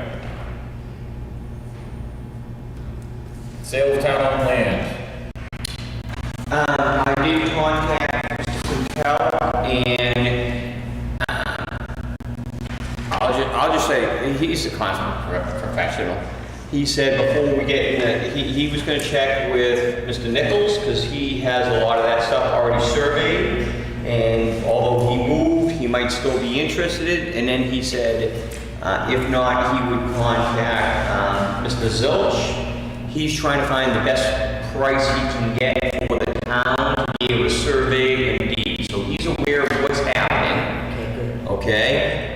Before he takes it on, you know, and it might be more of a cost because he really doesn't have the time, he's gonna see someone else and he's gonna get a price and get back to me. All right, so the idea is he's gonna get a price for a survey and deeding. Then once we have that, then we can see about an auctioneer and everything else, but I haven't contacted an auctioneer, and to be honest, I haven't contacted those people yet, because I already contacted them once and we changed how we're gonna do it, so I wanna make sure I had everything all how it was gonna go before I contact them. So I'm waiting for Mr. Quintel to get back to me. But his intent is to do the best for the town, to prepare for this. It'd be nice if you had a fee for the surveying and the posting, registering the deed, so that you're gonna charge whoever bids on the land, that has to be part of whatever. Well, he's aware that's gonna set the minimum price of the bid. Exactly. Yeah, that's what he's gonna do. So we'll have, when we do go to auction, there'll be a minimum price involved. Minimum bid. That's great. So, Planning board response was basically why do we want to sell this land? And when I explained the tree liability, they kind of understood that. But as far as the other, they said, you're not going to increase tax dollars by giving away land because it's still just a lot that these people have. So the tax value on the land is not going to go up. In other words, if they have a tenth of an acre and now they've got, an eighth of an acre, their tax bill's the same amount. Yeah, it's because they're Tenth. not house lots. So it's more to get rid of liability, and the other thing was, do we want a public water source ever? And I explained to them that the lots are all too small for that. And then they said that they may serve as a monitoring well for that situation, and they were basically, pretty anti. They talked about the one lot that the guy was trying to build on that was stopped at the end of Great Pond that would lead to Camp Lincoln. Yeah. Because it was on the list that said, these are all the town-owned lots in the neighborhood. They're not everything we're considering selling. right. And it took a while to get that through, but I think they did and realized it. We're not gonna make everyone happy by doing this, Right. except the few butters. And this, we got three. We had a lot of land in Kingston, and we only got three. If we get three every year, if it makes them happy, it makes the landlord better, their property, because they'll. It gives them room to expand, make a better Yeah, place. it's not a lot of taxes, if anything, except in how they improve the look of the property. Yeah. I did have someone from planning that I spoke to about this, and I guess their primary concern was future expansion, specifically in the Great Pond neighborhood, because we would have, if there's anywhere in town, we're gonna have to put a water system in, that's it. And so, I know we did meet up with the road agent, but perhaps bringing Dennis out there just to. Dennis came out He did with come out us. there. Dennis was involved And he with felt it. confident with what we were retaining. Yes. They just didn't feel that was conveyed to them, I guess. Well, I heard some of that discussion on Zoom on that, and it's an old fear that, we might, because Great Pond is so congested that if we needed land to put a septic system in, there's nothing there. The systems today are so different from where they were 20 years ago. It's a whole different ballgame. So I understand and can respect those views because we've had them as a community for a long time, but the technology has changed. Yep. I also have concern just about snow removal. Ellen was saying today about where to put snow, maybe, is another issue. Yeah, she did talk about that actually, yeah. I've been on a few test pits in Great Pond, and normally you're worried about your well and the neighbor's well. There you're worried about your well, this neighbor, this neighbor, this Right, neighbor. we're all on top of each other, And exactly. most of them need waivers to be within state guidelines, not even. And the chief can tell you, most of the people are using the land anyways. Yeah. They're not paying for it. Right. Okay, everything's parked on it, and it's just one big liability for the town that the town doesn't need. I think that, nobody's questioning that. I think we just want to make sure before we get rid of something that in 10 years, we're not like, crap. Come back to bite us in the butt. And we own what, like 8 parcels down there on top of all the paper roads? Right. So I think the paper roads are also an avenue for that to take place. I just want to make sure that and it's a valid point, that's what the planning board's concern was, is that we're just taking into consideration, No, Dennis Quintel was there with Rich Sano there when we looked at it way back when, and there was no value in the properties to the town. And we are retaining the lowest.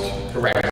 Yeah, the lowest on that one parcel that we talked about too, it's across the street, that is the parcel.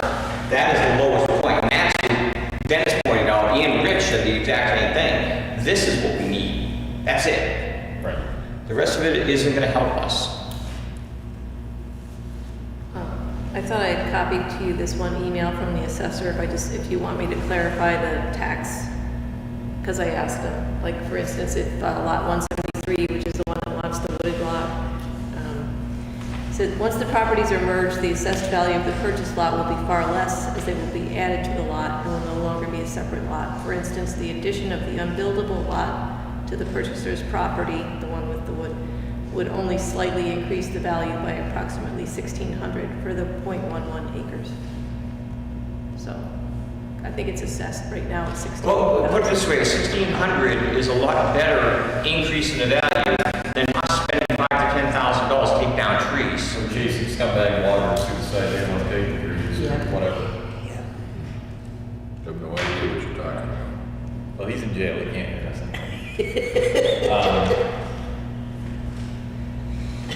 All right, so we're proceeding? Yeah. Okay. Rolling on with Kevin, Affinity Lighting. I know Susan reached out to Steve Lieber in regards to a contract, and then Unitil, shockingly, wants to check out the net book value and maybe charge us more. I don't know what they want to do. That's the but holdup now that they're recalculating. They want to recalculate. You know, we paid them for umpteen years for all these lights. Now we got to pay them to get rid of them, and they want to possibly charge us Something's more. wrong there. There's something's wrong with that picture. I know that, but we just gotta get out of it. You know, I don't know, maybe they figured because we're not blowing the money, I have no idea. But Tell they're gonna need royalties from our chief of police appearing in an advertisement. Probably.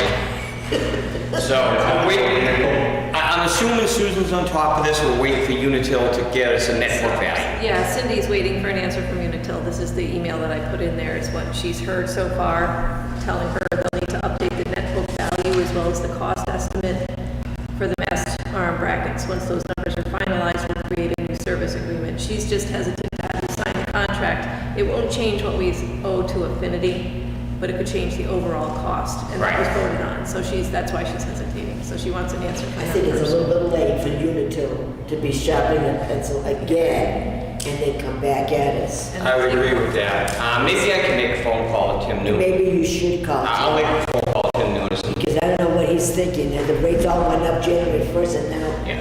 he wants to screw in a contract? Well, the other thing is, you know, we could have squeezed on, and I might squeeze on it, because you can't go to energy efficient lights without those arms. And to be honest, those arms should be part of the rebate, but they're not included in part of the rebate. They're caught between a rock and a hard place, Right. and To their credit, they did point out that Kingston had 6 times as many unarmed Yeah.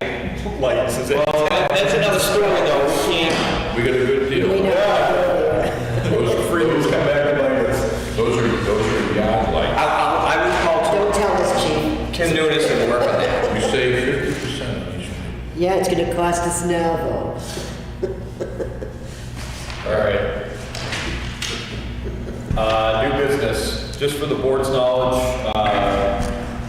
Rick St. Hilaire and I are meeting with CMA engineers tomorrow morning out at the landfill, just to discuss future, CMA. they're the ones who manage the landfill. Okay. KMA, I guess, but I don't know what CMA stands for. But they're coming down, and we're just gonna basically work through everything, and hopefully we'll have something to bring to the board, let them know what the plan is. Committee liaison reports. I'll go with the fire department. You're going to start seeing progress over there on the site. They're gonna start doing the site work, but more importantly, this coming Saturday, they're gonna be burning the house down. And the chief was asking if he called me just to give the select board a heads up. Typically, when they burn a homeowner's house down, the homeowner has releases to sign. So in other words, once they burn the house down, they can't put a fire claim on the house. You know, those type of things. He was asking if the select board cared to sign the stuff or if he's okay just doing it. And I told him I would bring it up and see what the will of the board is, but I don't see a need. It just shows that we don't have insurance. We don't, but we own the house.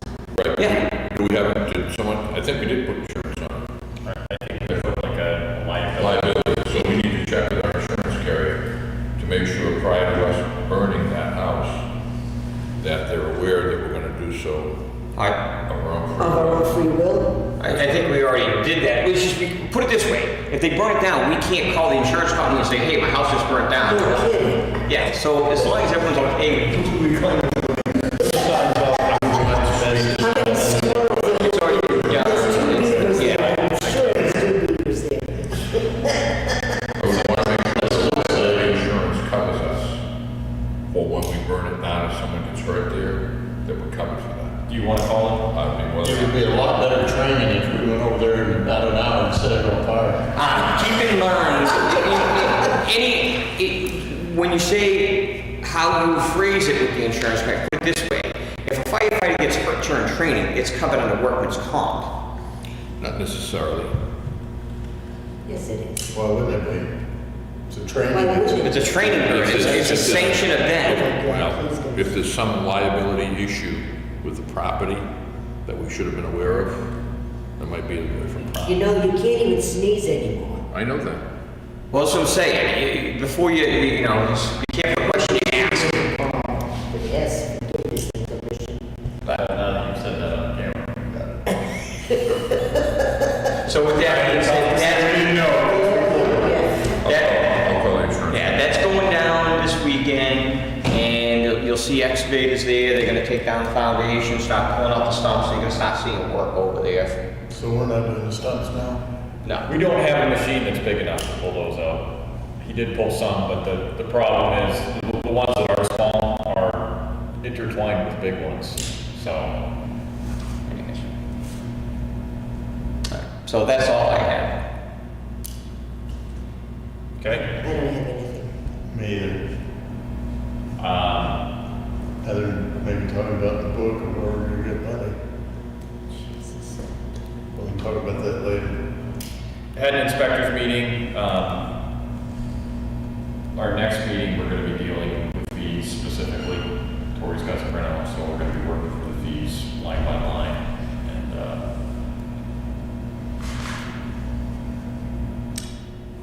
you and I gotta go to the junkyard soon. Yeah, That's what's to come. so adding on to that, went and checked out my infamous place, entrance to the fairgrounds on Frontage Road. They now have started their own junkyard there, so I assume we want to go. I've already been down there twice, but you should probably go with me. We should do a cease and desist on that property. Why has that always been an issue, that property? Now it's a junkyard. It's okay, turn it up, yeah. So I think we should do that sooner than later. It can float away easily enough, right? There were a couple of positive things. I like that. So I met with Anthony Catalini and Karen Warren today, this afternoon, at the plaza, along with the plaza owner here at Carriagetown, James Kinney. They are representing Partners Bank.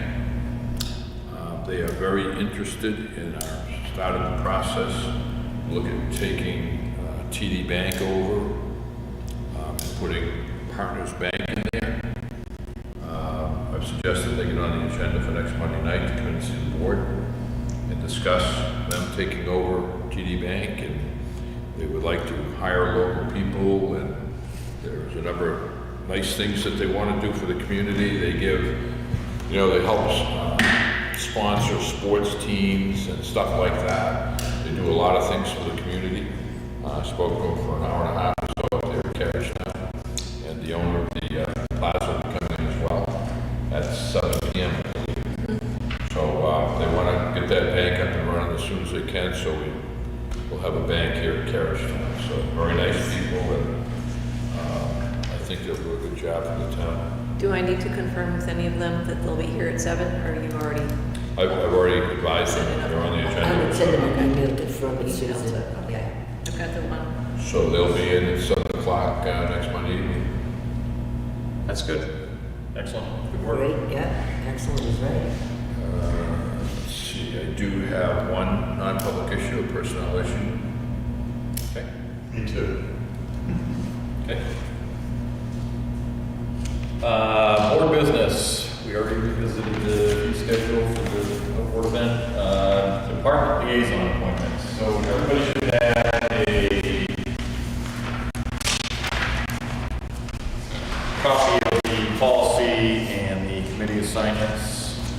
liaison assignments.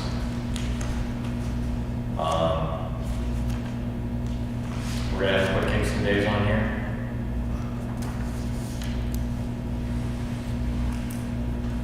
And Ellie, since you only got one department, So does Kevin.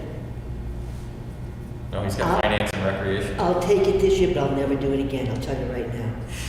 I co-chaired the 300th, I've done this, I hate it, and I will do it 1 year, but I will never do it again. Well, you're just Rich, liaising. you have a lot of opinions about Yeah, it. it doesn't work. Kingston Days, They I'm know not nothing. taking it. I can tell already. I'll take either Kingston Days or I'll take the rec. I can give you Kingston Days. You had a lot of opinion on Kingston. I do. I think they But, stepped way out of line last year. As I said, I'll do it for 1 year, but I won't do I mean, it. Heritage is pretty easy. They meet once a month. But Kingston Board's Days, gonna come in. Huh? Kingston Days meets month to month.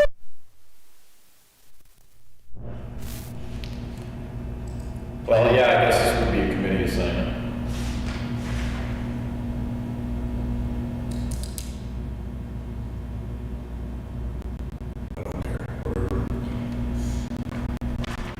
So these are our assignments. So you're saying Kingston Days would go under a committee? Yes. Okay. Well, Well, I think the liaison is, because you're an ex officio member, which requires paperwork.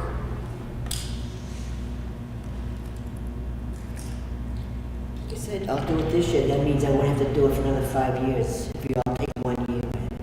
How's that for fairness? Because none of us are jumping up and down, yippee skippy on this one. Okay, so you'll be the 2021 liaison to Kingston Days. 21, yes, the 2021. All right. So the other thing we're gonna need, Susan, is a list of evaluation.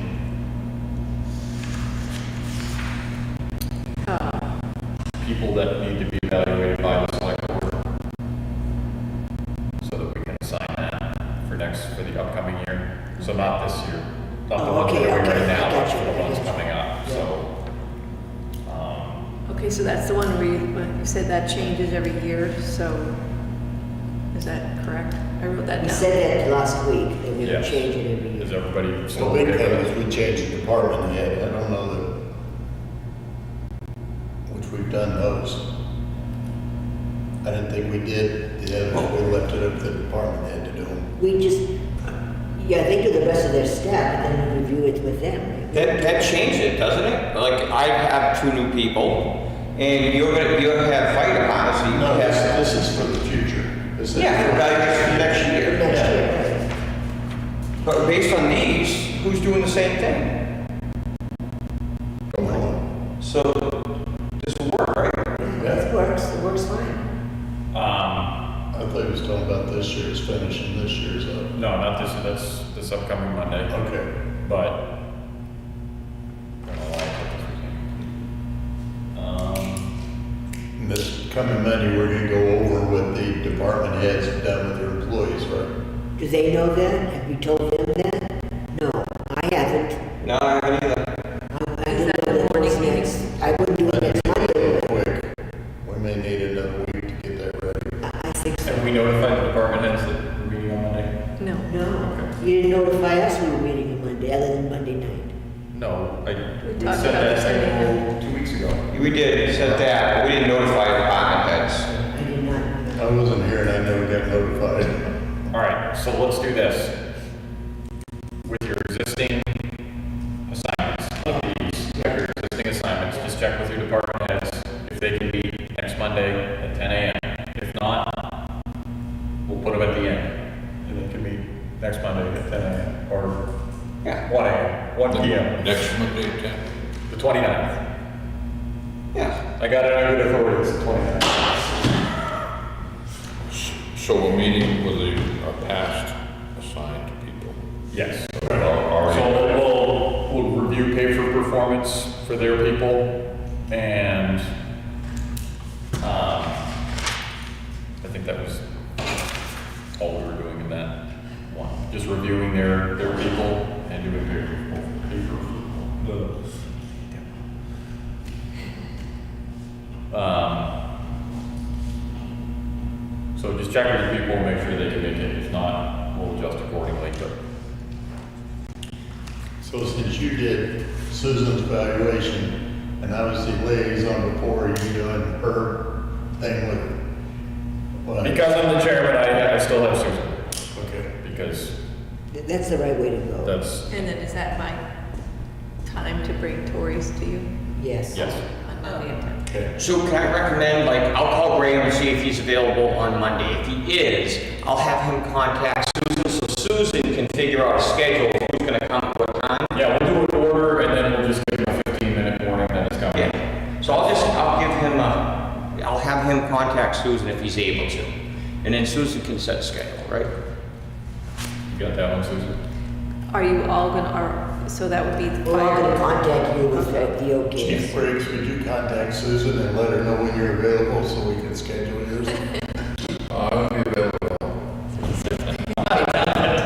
So it's basically Tammy, fire, police, highway, For next year.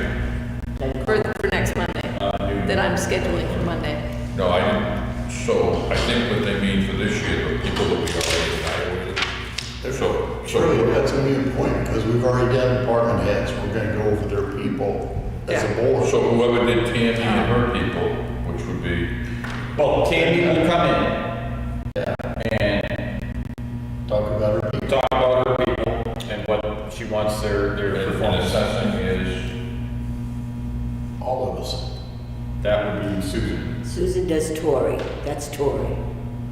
so I guess if you're assessing, You're confusing this year. and Yeah, last. forget no, this, don't I'm worry saying for about next this. year.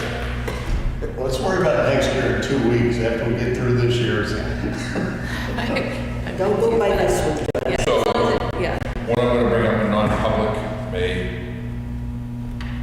or may not. It may. All right, let's leave that aside. We're not gonna speculate in public session about something that's gonna happen in non-public session. That's true. Well, let's do this. Can you just reach out to all the department heads, make sure they're on board for Monday, Okay, so and just tell them each one, rather than each of us reaching out, let's just have her contact her. 10 a.m. on Monday, and I'll Yeah, schedule and you them. can schedule an order and they'll get a warning from you. Town clerk, fire, highway, police, and me with Tori. And Yeah. Tammy. And- Tammy. Okay. Second public comment. Nope. Okay, correspondence.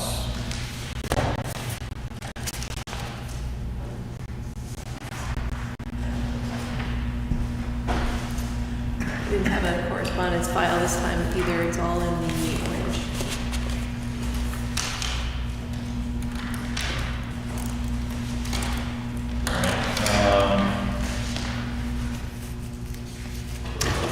So I have a question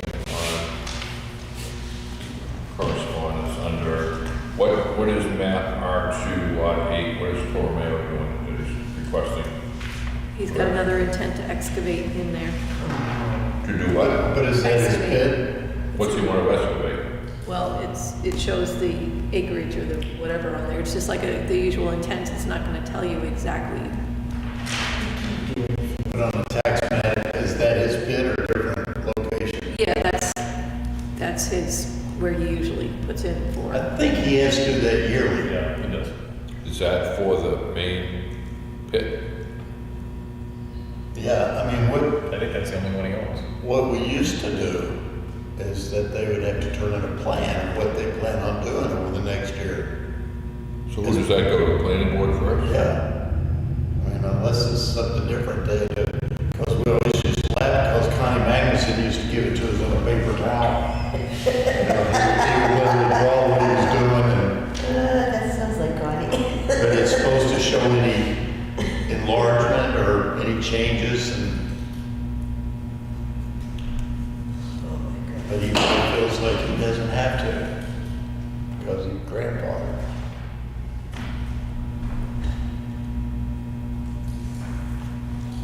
All right, let's go with the easy one. We got an appointment to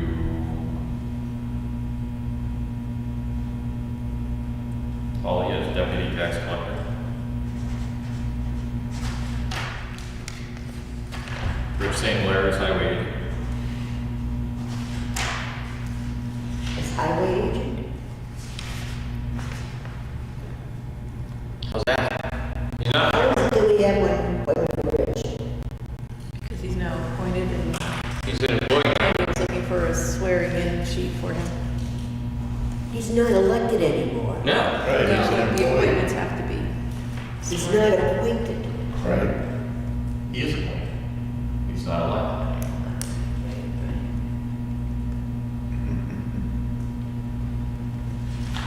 And there were 2 members of Heritage and 2 of Budget.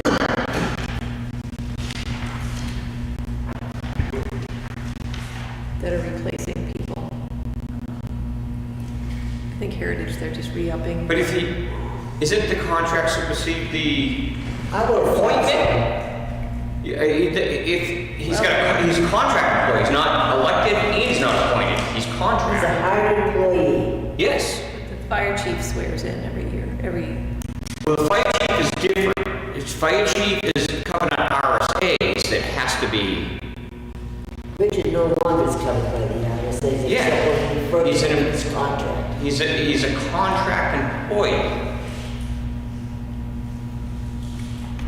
I don't know about the appointment piece. you could sign it, and if we don't need it, we won't make him swear in. Correct. Because I had to not redo his thing, I just did it on a clean piece of paper and so that he could sign it, because I made some comments and objected.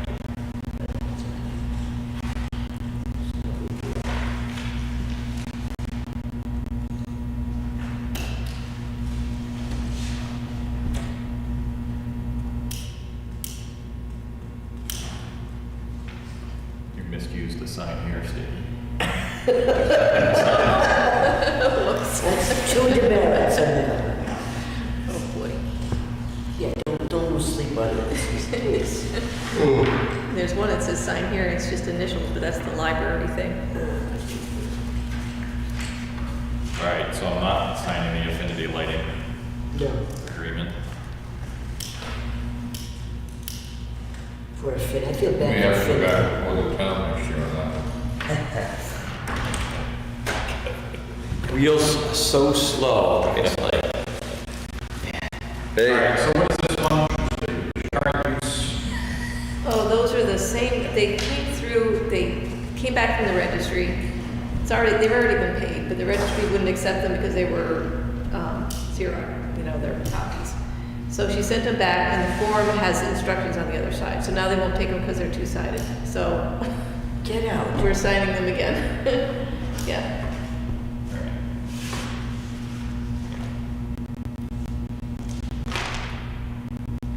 Who wants to research the intent to excavate Tormay? Anyone? Wants to research it. Yeah.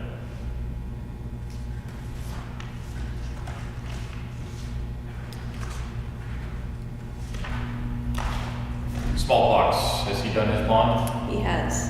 Good.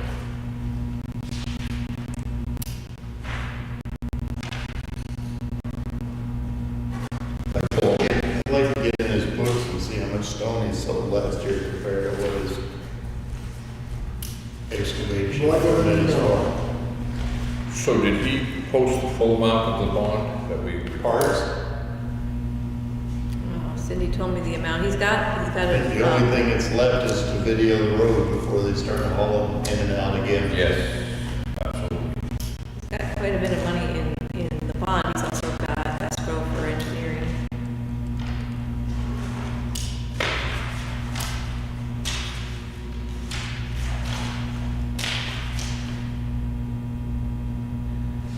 Actually, once you give this to Susan, I want responsibility for it. I know what I need to do.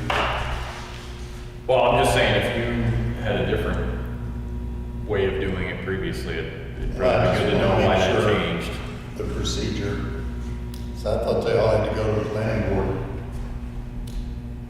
And that they had to present a plan to show what they're doing and make sure they're within their guidelines.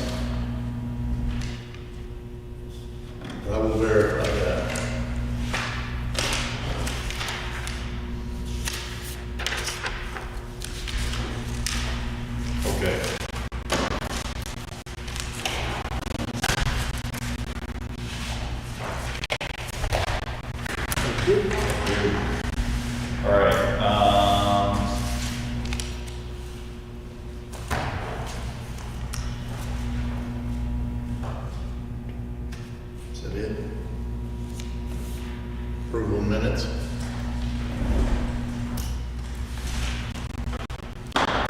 Motion that we approve the minutes of March 15th. Second. Okay, got a motion and a second. Further discussion? Hearing none. Alessio? Yes. Briggs? Yes. James? Yes. St. James? Yes. And Wilson? Yes. Okay. Nobody's here. Okay, that will conclude this evening's public portion of the meeting. Thank you for joining us. Well, actually, before, we had one non-public for what reason? Yeah. Personnel. Personnel, and is anything else? Personnel. Personnel, okay. No, I just wanted in the minutes why we're going non-public. Thank